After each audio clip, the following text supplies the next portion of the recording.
Praise the Lord. We are bruised and not broken. I'm back with another word for you. We're in Numbers chapter 22. I'm going to read and we're going to get into it. Then the people of Israel set out and camped in the plains of Moab beyond the Jordan at Jericho. And Balak, the son of Zippor, saw all that Israel had done to the Amorites.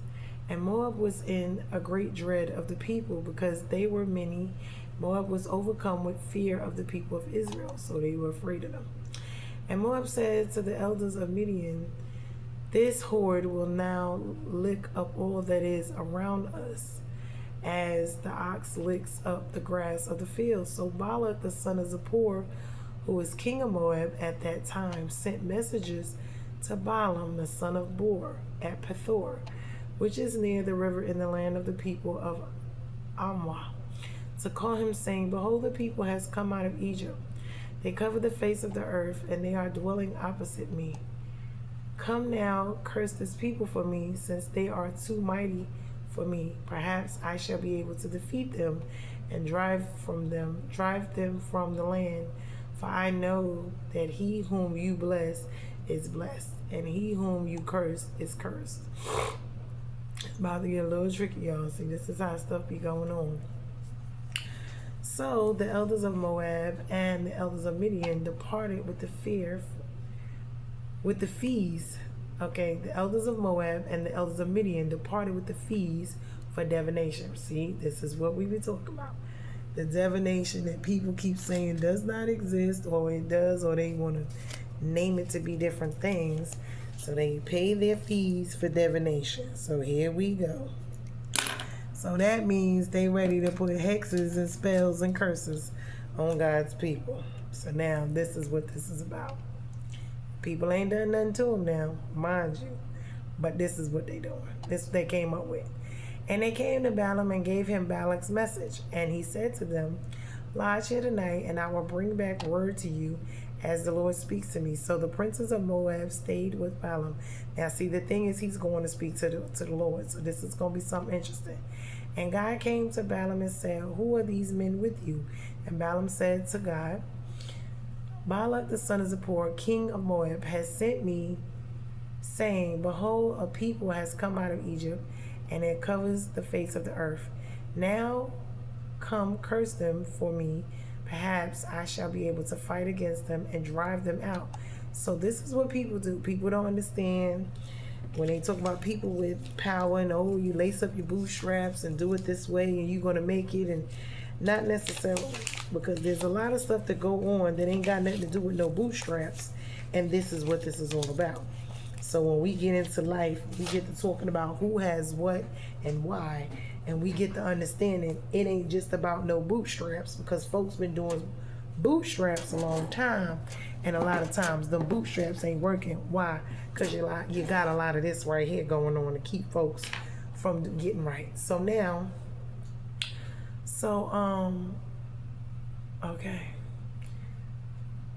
Okay, so now come, curse them for me. Perhaps I'll be able to fight against them and drive them out. So God said to Balaam, "You shall not go with them. You shall not curse the people, for they are blessed." So this is what God said. So Balaam rose in the morning and said to the princes of Balak, "Go to your own land, for the Lord has refused to let me go with you." So the princes of Moab rose and went to Balak and said, "Balaam refuses to come with us." So once again, Balak sent princes more in number and more honorable than these. And they came to Balaam and said to him, "Thus says Balak, the son of Zippor, let nothing hinder you from coming to me, for I will surely do you great honor, and whatever you say to me, I will do. So come, curse this people for me." See this? This is be the foolishness. But Balaam answered and said to the servants of Balak, "Though Balak were to give me his house full of silver and gold, I could not go beyond the command of the Lord my God to do less or more." So now this is getting interesting, because now only way he can do it is if God allows it. So let's see how this goes. "So you two, please stay here tonight, that I may know what more the Lord will say to me." And God came to Balaam that night and said to him, "If the men have come to call you, rise, go with them, but only do what I tell you." So Balaam rose in the morning and saddled his donkey and went with the princes of Moab. But God's anger was kindled because he went, and the angel of the Lord took his stand in the way as his adversary. Now he was riding on the donkey, and his two servants was with him. And the donkey saw the angel of the Lord standing in the road, but he didn't see it, with a drawn sword in his hand. And the donkey turned aside out of the road and went into the field. And Balaam struck the donkey to turn her into the road. Then the angel of the Lord stood in a narrow path between the vineyards with the wall on either side. And when the donkey saw that the angel of the Lord, she pushed against the wall and pressed Balaam's foot against the wall. So he struck again. Then the angel of the Lord went ahead and stood in a narrow place where there was no way to turn, neither to the right nor to the left. So when the donkey saw the angel of the Lord, she lay down under Balaam. And Balaam's anger was kindled, and he struck the donkey with his staff again. Then the Lord opened the mouth of the donkey. And she said to Balaam, what have I done to you, that you have struck me these 3 times? And Balaam said to the donkey, because you have made a fool of me. I wish I had a sword in my hand, for then I would kill you. And the donkey said to Balaam, am I not your donkey on which you have ridden all your life long to this day? Is it my habit to treat you this way? And he said, no. See, because the animals used to be able to speak, but I don't know what happened. But anyway, but we can see God can make anybody speak. And the donkey got more sense than he do and can see more than he do too. As we can see with that. On top of that, he argued with the donkey, and the donkey trying to save him. Honey, you just don't even understand. So then the Lord opened the eyes of Balaam, because he allows them to open and close. And he saw the angel of the Lord standing in the way with his drawn sword in his hand. And he bowed down and fell on the face. And even though we kill animals, and we're not supposed to be just killing them and mistreating them either. And the angel of the Lord said to him, why have you struck your donkey these 3 times? Behold, I have come out to oppose you, because your way is in perverse before me. So God is putting a stop to this situation. The donkey saw me and turned aside before me these 3 times. If she had not turned aside from me, surely just now I would have killed you and let her live. So the donkey was actually trying to protect him, but his head is hard. Then Balaam said to the angel of the Lord, I have sinned, for I did not know that you stood in the road against me. Now therefore, if it is evil in your sight, I will turn back. And the angel of the Lord said to Balaam, go with the men, but speak only the word that I tell you. So Balaam went on with the princes of Balak. Now when Balak heard that Balaam had come, he went out to meet him at the city of Moab, on the border formed by the Ammon, at the extremity of the border. And Balak said to Balaam, did I not send to you to call to you? Why did I not send to you to call you? Why did you not come to me? Am I not able to honor you? Balaam said to Balak, behold, I have come to you. Have I now any power of my own to speak anything? He said, have I now any power of my own to speak anything? The word that God puts in my mouth that I must speak. Then Balaam went with Balak, and they came to Kiriath Huzoth.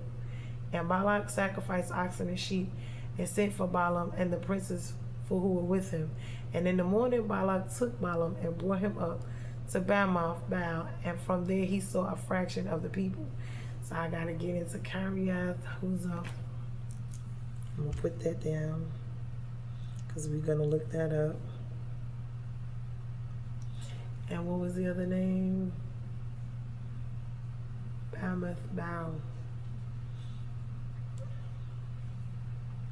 So Baal, we already know, is one of those evil, wicked witchcrafters. So now, this chapter begins the famous story of Balak and Balaam, the attempt to curse Israel, and the baffling of that attempt. God's people are long afterwards told to remember what Balak the king of Moab consulted, and what Balaam the son of Beor answered him, that they might know the righteousness of the Lord. Now in Micah 6:5, in this chapter we have Balak's fear of Israel and the plot that he had to get them cursed.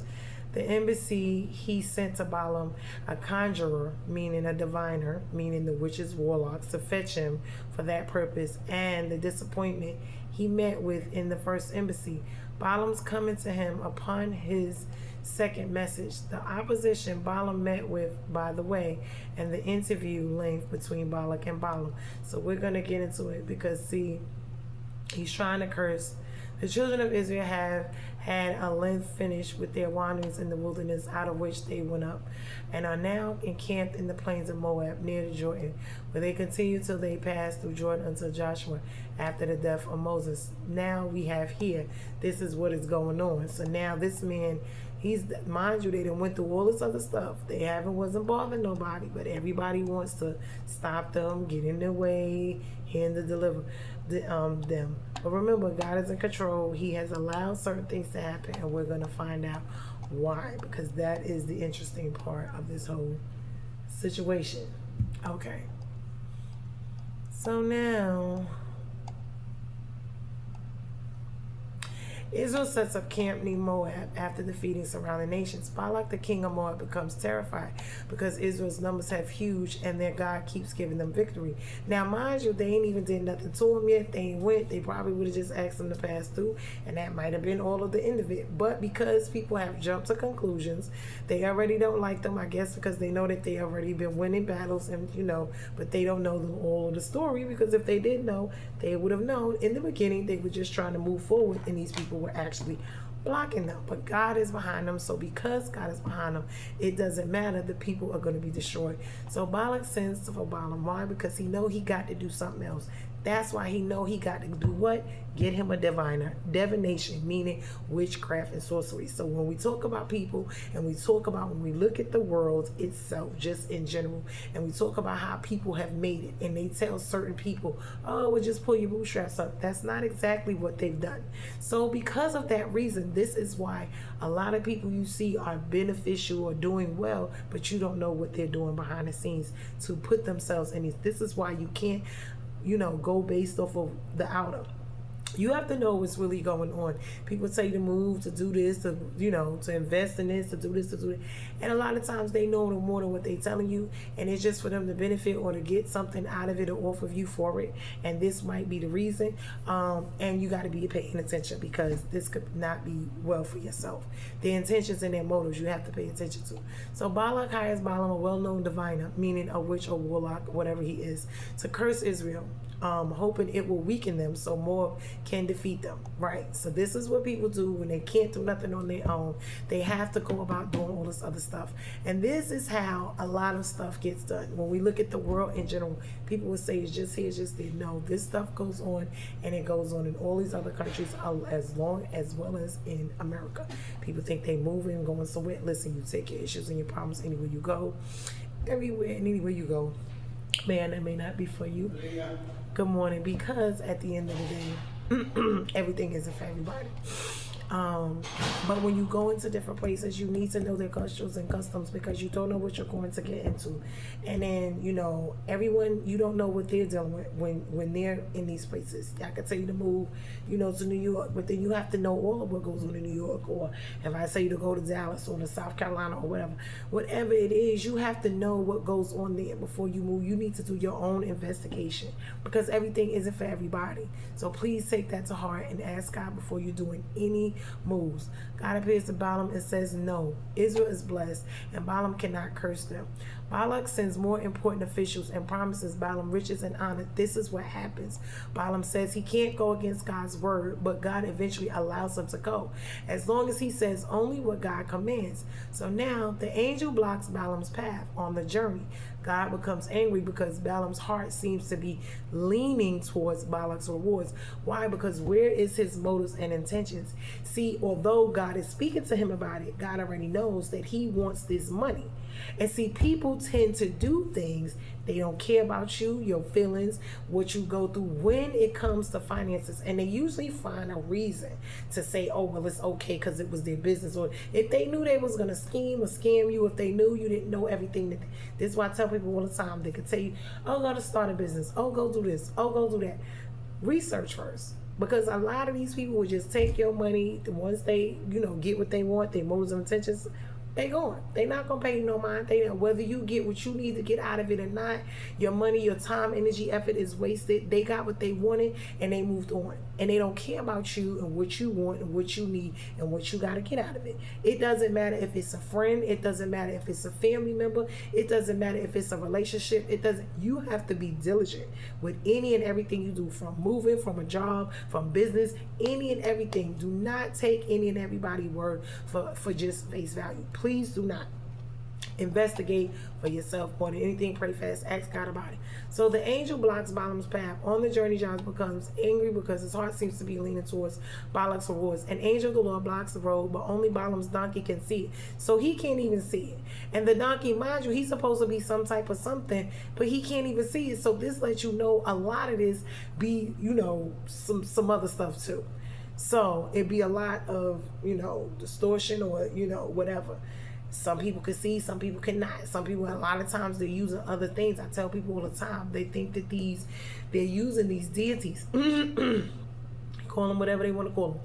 Ancestors, they call them, whether it's gods or goddesses, deities, whatever they are. These are fallen demons, demonic forces, angels, Nephilims, Anunnakis, whatever they are. But these are disembodied spirits, which are demons.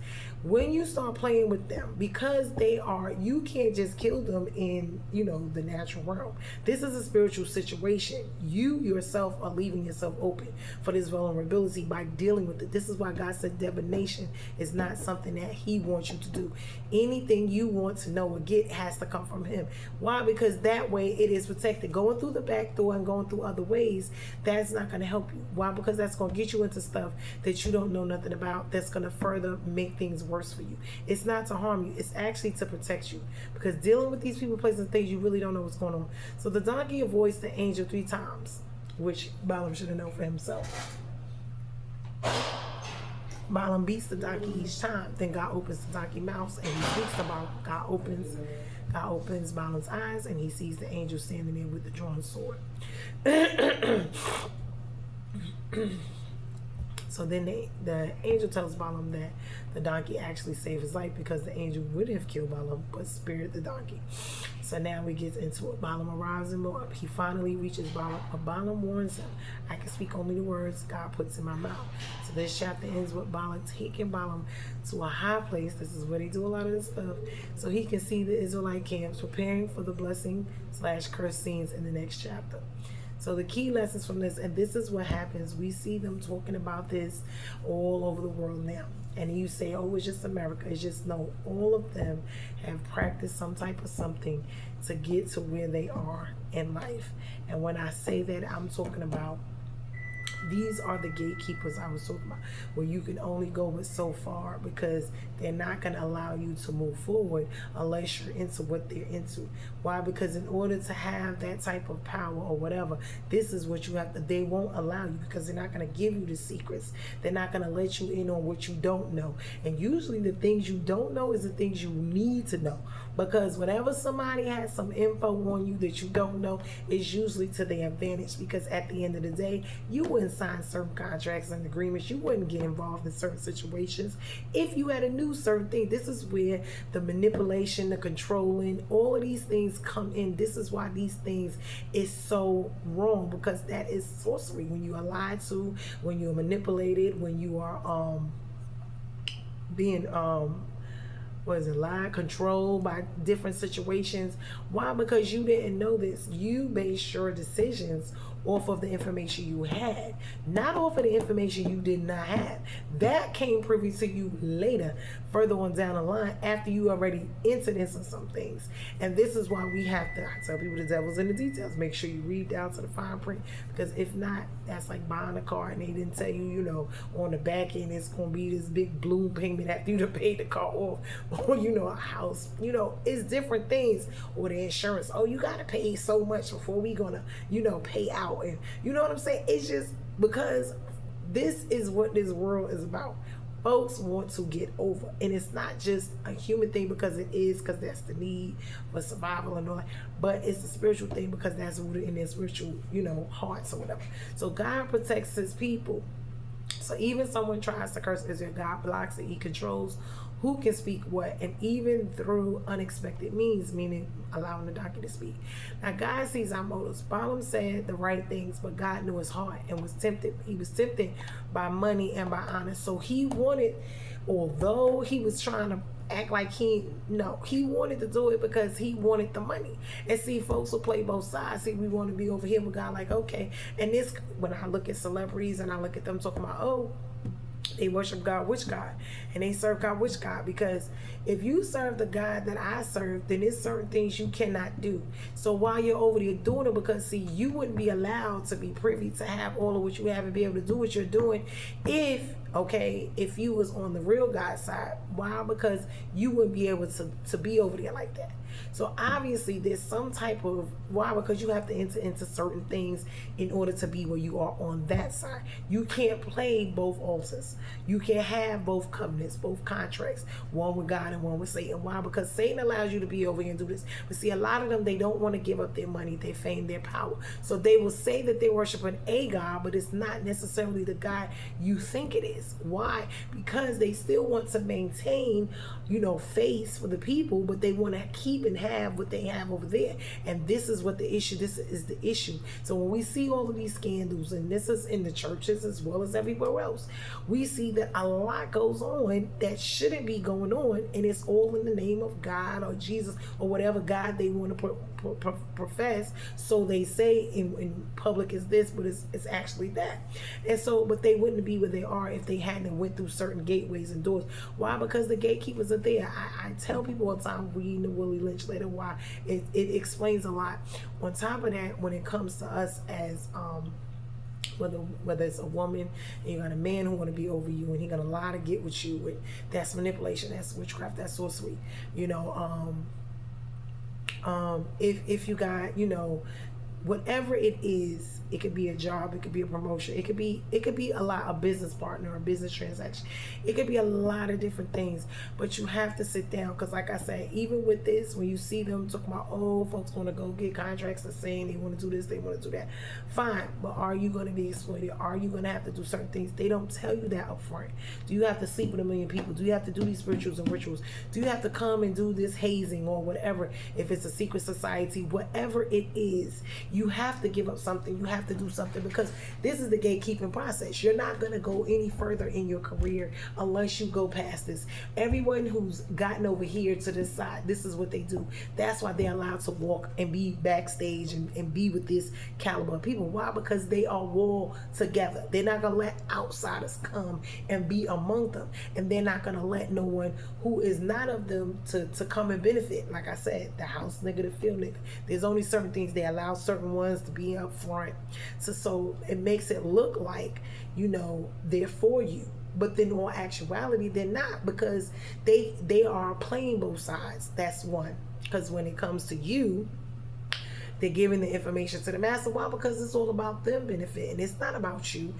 They feel better because they got a better position. They got a few dollars. That's why when you see the celebrities, they, doing whatever they doing, they're not about helping the community, helping nobody. No, they're about helping themselves. Now, they'll put that in front of you, and whatever gods they're serving and whoever masters here on earth, as well as the deities that they're going to be serving, they ain't going to put on that front like that. Why? Because they have to maintain what they have going on. Why? Because they're not about to lose what they have for you. So they'll sit there and be like, oh yeah, I'm doing this, and oh, I'm doing that. Like, oh, what's her name is up there talking about Christian.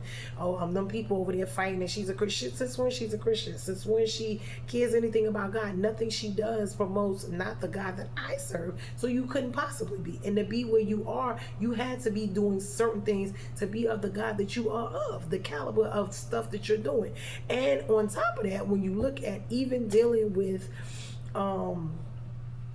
Donald Trump and all the different ones, when you look at the situation, he's involved with the Epstein stuff, and they all know each other. And then when you got the other issues going on in these other countries, which they lying saying it's about this, it's about a Christian, that's not what it's about. It's about oil, it's about control, it's about drug money, it's about sex trafficking, it's about the pedophilia, it's about covering up stuff. This is what it's about, distracting you, taking your mind off of what really needs to be going on. It's about them trying to, promote their agenda, which is the 2030 agenda, which is to eventually get us to the point where we are going to be in world war. They are going to seize all the assets, have all the money. But see, these people, they're not for us. They want you to think they are, but they're not. They for who they're for, and they're sitting here playing game because they got to lead you into it. They got to bring you into whatever it is. That's their job. But see, as long as you're sitting here being blind to the fact and not seeing they don't care nothing about you, you keep buying their stuff, you keep supporting them, you keep making them who that they are, even though they show you who they are and they tell you they don't care, but you're not paying it no attention. Your mindset is to love and worship and adore these people. For what reason? These people do absolutely nothing for you. If anything, they are going to be the ones that's going to be allowing all of this pestilence and stuff to come in, because they're going to be the ones being used to usher it in, just like everything else they do. You know what I'm saying? They're destroying the world, the earth, the animals. They're doing all of these things. They're sex trafficking, selling drugs, but they tell us that we'll go to jail for that. But if they're doing it, then nothing happens. So when you look at these things and you understand that these are the gatekeepers and these are the means that they use. Now they'll tell you that you got to go get it from your bootstraps, but then they have other means. You see what I'm saying? They do this type of stuff to get to where they want to be. And certain people know of these things, especially in these other countries, and even here in America. It's certain people who really know about spiritualism. And they'll sit back and they'll say, oh, well, if you want your business to grow, you know, but little do you know, they're doing voodoo and Santa Maria and whatever else it is that they're doing.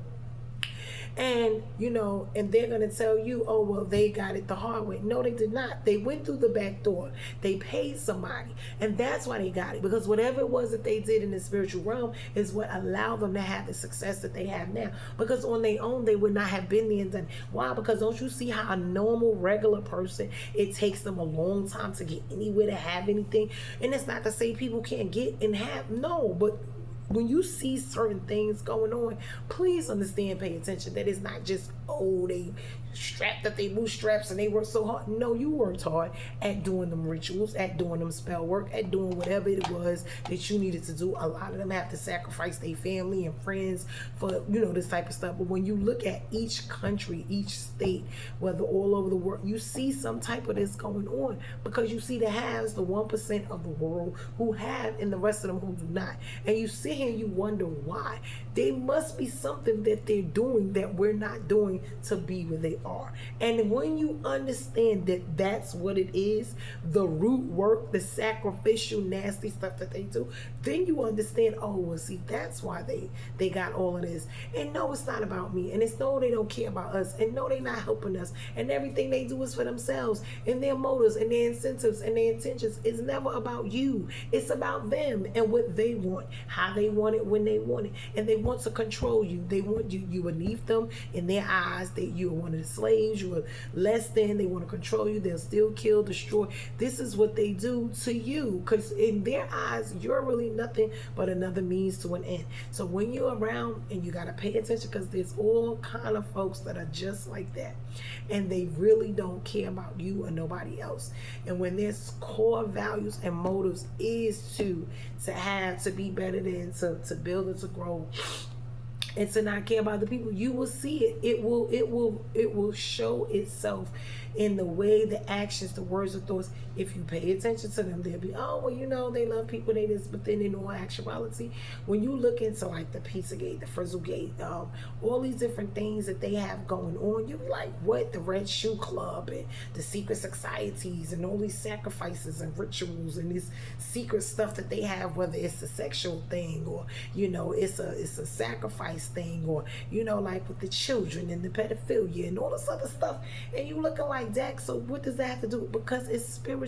That's the part you're not seeing. That's the part you're not understanding, and that's the part you have to go through and do. And see, the sad part with people is they'll get into this stuff, and then some of them get into it, didn't know it, and then once they get there, because they wanted the fame, they wanted the money, this was their heart's desire.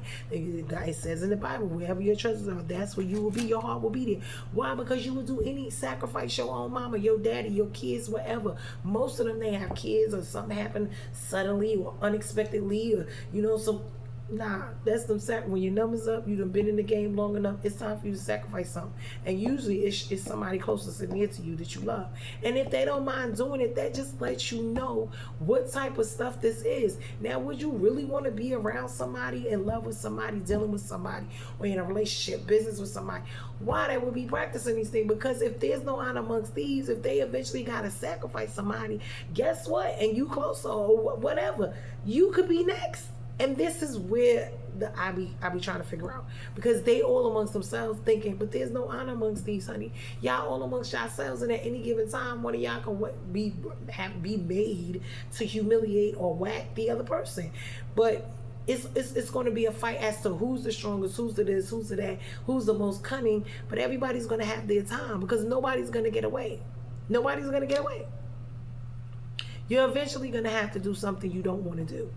And the bottom line is they're going to see if you want this stuff bad enough in order for you to do it. And that's what this is all about. So when you look at people and you see, and you see whether it's government or, they keep talking about this. No, they got agendas. They got to get certain things done and fulfilled. Going to war, that's another sacrificial thing. You got abortions, you got addictions, you got drugs, you got everything that can lie, steal, kill, and destroy you, down to the animals, the food we eat, everything. But they're going to be held accountable and responsible for these things, because all of these things in life that God has given us, whether it was food, the earth, the animals, seedlings, everything that they're destroying, okay, and they're destroying it so they can continue with their money, power, and wealth. Why? Because these deities that they worship requires that. It requires human sacrifice. It requires certain things to feed it, to this, that. Right? These demons don't eat. They don't get fed. God does not feed them. If you look and said the snake, the serpent was cursed, and you would eat the dust. Who's the dust? We are. We return back to dust. So we talk about eating them, eating people. Hey, sacrifice of children and all that for adrenochrome and blood and all these different things. Pay attention to what's going on. Pizzagate, red shoes, sodomization, all these different things. They got the girl Allie Carter up there. Keep talking about she lying and all. That girl ain't lying. She ain't the first one came out and said that thing. A lot of them, you see, a lot of the pastors, sexual assaults, homosexuality, everybody coming out with this homo thing. Everybody is in loving it. Why? Because they've been doing it. This is how they got to where they are. They ain't going to tell you that. Tyler Perry, y'all know he dressed up as Medea. Y'all know that man was gay. Y'all know that man been gay. It ain't a secret. But the sexual stuff, okay, he been paying folks. Some of them, okay, they knew what they was getting into. Like what's her name said, they wanted it, they got it, what they want. And then when they didn't get what they want, okay, some of them went into it and they didn't want it. But then once they got into it and they saw it and they liked it, and then they wanted to continue because they wanted to continue the money, the power, the fame. Why? That stuff is addicting. They on drugs, they doing this, whatever. This is what this is about. So when we're looking at this and we're looking, it is all of this stuff is very true.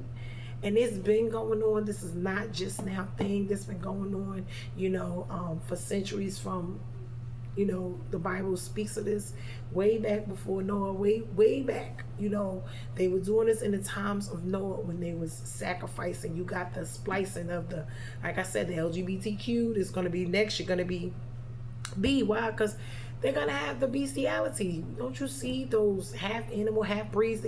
They testing, they having sex with them, all kind of the nasty disgustingness of it. This is how you got the crossbreeds. They looking into the bloodlines. Why?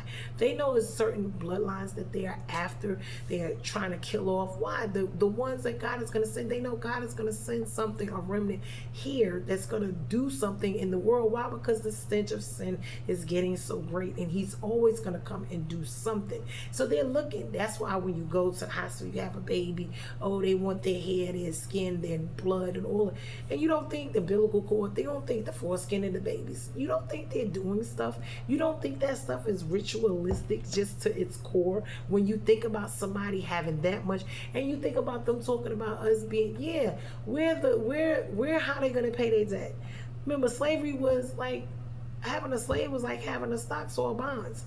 So when you think about it, the country being built off of that, and us, the sorcery behind it, and you think about us trading our life and blood, sweat, and tears for their fiat money. Yes, that is the whole plan. Why? Because that is what they intended, and that's why they get paid off. You get paid off everything when it comes to you. Why? Because you're like one of the stocks and bonds. This is their ritualistic thing, and when you die, that's another why. Go to war, population control. Abortions, population control. Why? Killing folks off. When homosexuality, same thing. So when you look at certain things, why? Because they don't want to see it. They feel superior. They feel like they're the bloodline. That's the evil, wicked, reptilian one. They're doing all that they can to be here, stay here, and they want to get rid of God people, the original people, the real, true human beings, because they hate us. Why? Because we're made in God's image. This is what this is all about. So when you talk about oil and land and all this other thing, this stuff is stuff God gave to his people that they don't want us to have. It's not much saying to his children. This is what they're doing.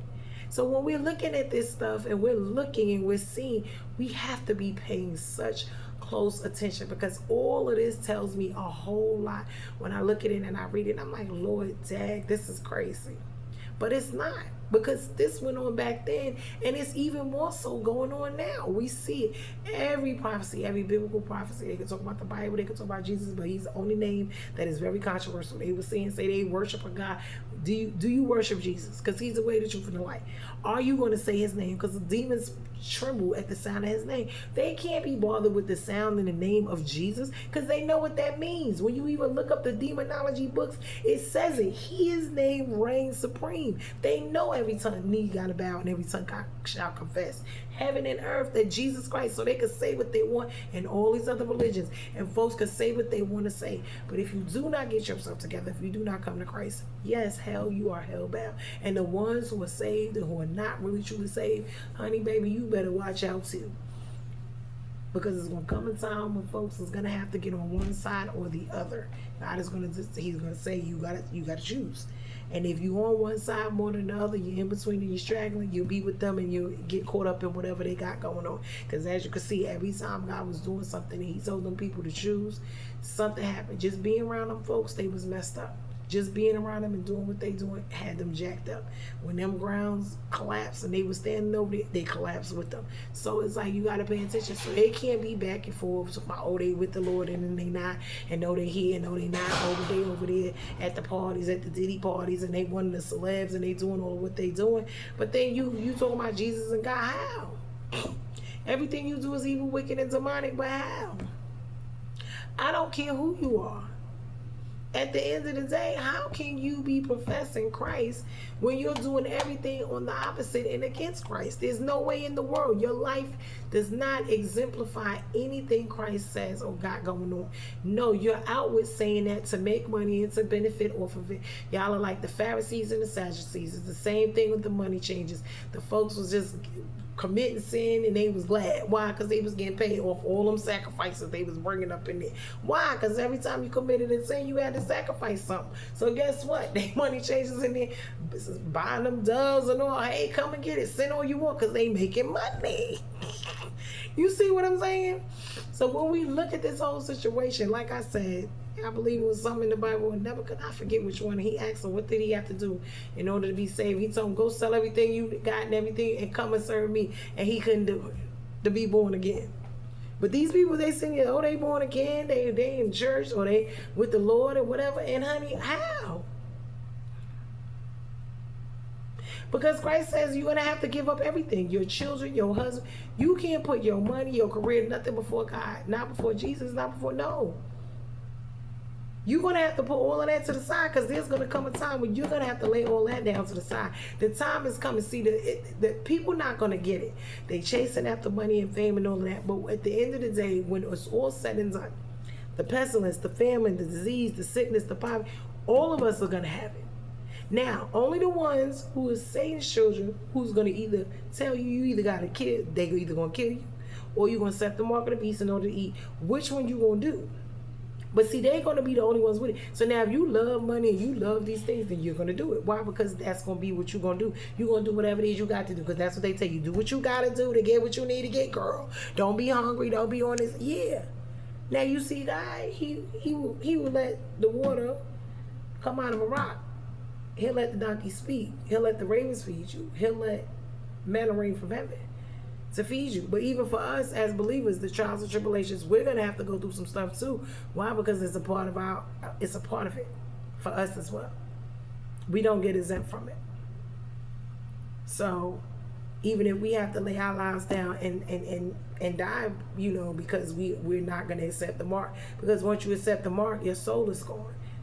Satan's going to collect your soul. Your soul will no longer, some folks is redeemable up to a certain point. This is what they don't talk about. See, the fallen angels in them, they already know they're not going to heaven. They going with Satan because that's already established. They can't be redeemed. They're already gone.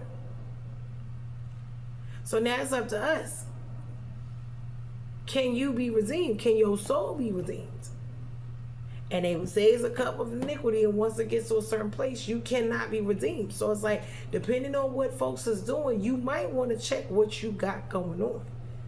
God doesn't want you to go to hell. He doesn't want anyone. But if that's what you choose and that's what you chose, and that's what you want, then that's where you're gonna go. So when we look at this tells us so much, because spiritual blindness is real. The donkey could see the angel, but Balaam couldn't even see it. Though he was right there. He was a seer. He was supposed to be able to see it. And they're talking about that even in the last days. Those who are supposed to see and speak, a lot of them ain't going to be able to do it. And then God's raising up a remnant of those who will. And it will be the younger generation. A lot of that is going to be the younger generation. And obedience matters more than gifts and rewards. Balaam could not be bought, not because he was noble, but because God's command overpowered everything else. But if it wasn't for that, he would have did it. He would have cursed them. He would have went and got the money, cursed them, and sat back and act like he didn't know nothing because, and this is what people do. Oh, well, it was just for some money. It wasn't nothing. I watched it. I let it go on. I was there. I saw what happened. I had my hands involved, but I ain't do nothing. You didn't do nothing to stop it either. You just as guilty. The blood is on your hands. And people don't get that part. I mean, they talk about the trials with the sex, and with this one and that one, whether it's R. Kelly, this one, but there was so many people that was there that aided in it and didn't stop it and knew about it and didn't help it, from the parents to the people that work, because you want to know why? Because they didn't care. They was getting paid. Where's the intentions, the good intentions? Where's the morals? Where's the integrity? Where's the cap? No, it was about some money. So as long as it was about some money, it was all right. Why I turned the other cheek? Because it was about some money. As long as I was getting paid, I ain't got nothing to do with it. But you was right there. You saw it. You could help. Them little people was asking y'all for help, looking to y'all to help. And instead of you, no, you didn't. They could say and talk and go and talk about it all they want to. But at the end of the day, did you make peace with God about the part you played? Did you sat there, you watched that, you saw that, and you did not help in any way with any of it? You're just as guilty. You aided in all of it. You was on the side of all of that. You did not care. You did not know. You didn't do nothing to stop it or help the child or the person or whatever. You made it worse. Like when people coming out, when they've been abused and everything, people will go after them instead of the ones. This is this world that is so wicked, called wicked good and good wicked. This is where we are, people. The victim will be the one getting accused, misused, abused. The one who's actually doing stuff will be the one that they would be like arguing you down and this is the world that we live in. It's sad, but it talks about it in the Bible, how they will call evil good and good evil, and those are the days, and this is where we are. And people will pay you. You will do good to them, they will give you evil and wicked for the good you do. And then if you do wicked to them, they'll give you good. Pay attention. This is where we are. You talk about the sicknesses, the disease, the poverty, the pestilence, all of these things you're looking at, from, the COVID strains and, the AIDS and the HIV and all of this and the STIs and the STDs, all of these things. Those are the curses, honey. Listen, folks ain't paying attention. Those are the curses of the wages of sin is death. That's the curses. The price you paid for fornication is what you can get an STD. You can get something that is life changing, that will change your whole entire life. Be glad you just got a baby out of this situation at this point, that you got to raise by yourself, because it could have been so much worse for you. But people they're not paying attention. So, I mean, I don't even get it.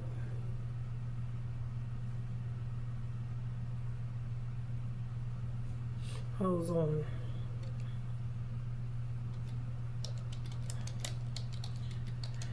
I'm gonna Yeah, we're gonna break down Balaam's character because we want to see, Balaam. Here's a clear, rich, easy way to understand. We're going to understand Balaam, a full character. Balaam is one of the most complex, mysterious characters in the Bible. He's neither fully good nor fully evil. He just sits in the middle. Instead, he's a conflicted spiritual figure whose motives and actions, see, those ones who are opportunists, reveal both gifting and danger. Let's break them down. Balaam was gifted, but not godly. See?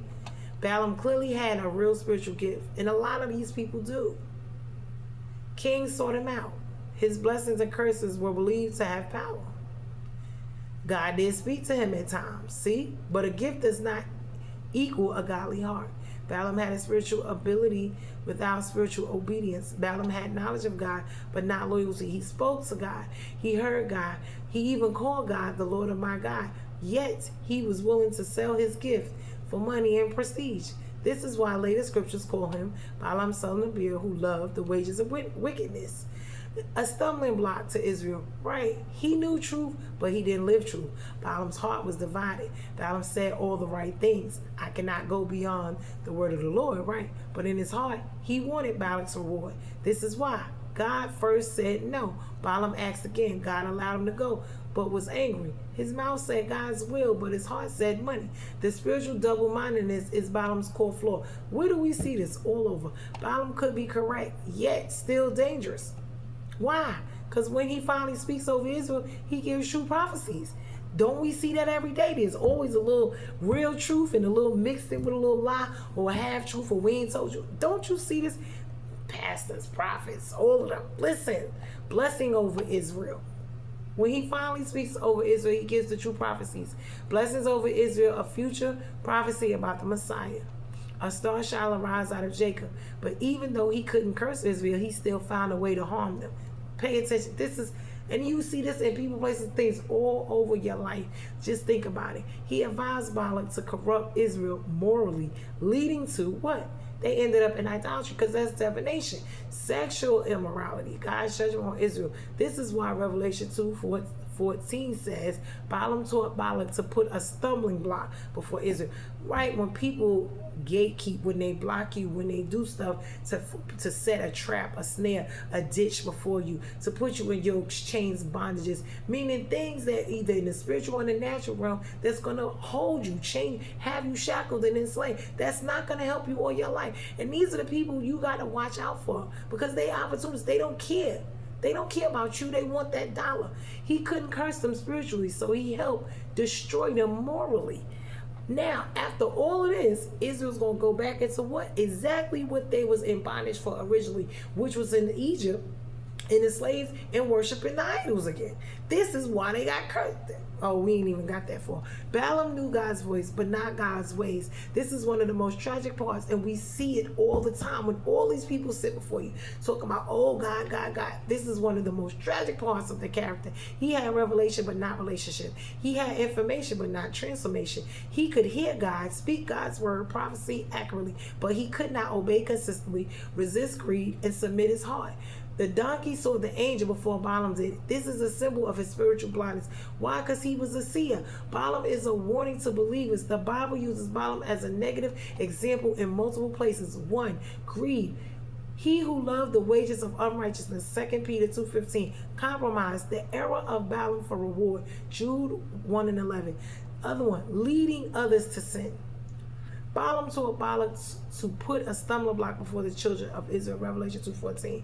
His life warns us that gifts are not an excuse for disobedience. You can be spiritually talented, but morally weak. You can hear God's voice, yet still resist his will. A divided heart eventually destroys a person. Balaam's end was destructive. He ultimately died among Israel's enemies in Numbers 31:8. The man who once spoke with God died fighting against God's people. A tragic ending for a gifted man. This is the summary. This is spiritually gifted, prophecies and visions. Gifts equals godliness. Greedy, love wages. Heart drawn to reward. Double-minded, acts again after no. Wanting God plus money. Manipulative, advised Balak to tempt Israel. Use influence wrongly. Religious but rebellious. heard God yet disobeyed. Knowledge without obedience, spiritually blind. Donkey saw the angel first. Pride blinds the soul. So this is why we see this in so many people, places, and things. Please do not be deceived, people, because we got a lot of this going on, whether it's in the church, in the regular world, spiritually, it doesn't matter. We are seeing a rapid, this has been going on, and it's been going on for so long. And when we look at it, we got to call it out, and it has to be what it is. It has to be what it is. And God wants us to see it and not just ignore it, because it has to be. Why? Because when you ignore stuff, it doesn't go away. It creates a worse situation. You get cut, you get wounded, you leave it, and sometimes it'll get nasty, infected, and it could go throughout your whole body. This is why we got to pay attention. This is why stuff got to be cut out, uprooted, caught out, healed, delivered, restored, whatever it needs to be pruned off, whatever. This is what this is about. And when you see people talking about, oh, the God they serve, and they on there, and they, getting awards, and no, that's not the God we serve. That's the God they serve. And there's a difference between the God of Israel, the I am of the world, the one and only creator, and the God of the world, which is Satan, Lucifer, the devil. That's who that is. And you either serving one or you serving the other. There is no in between. And Jesus says it himself, you're either for me or you're against me. There's no in between this situation. So if you're over there for money, then you can't be for me. You see what happened. You see what this is all about. So pay attention. Don't let these people go up there talking about, oh, they Christian, oh, they this, they that, because it's a bunch of lies. You can tell by their lies and the way that they live, but that's not it at all. But anyway, I'm going to let this one go. We are bruised and not broken. Be blessed. I hope you enjoyed this message. It was a blessing to me, and I hope it was a blessing to you. In Jesus' name. Okay. Like, share, comment, and subscribe to the channel. Thank you.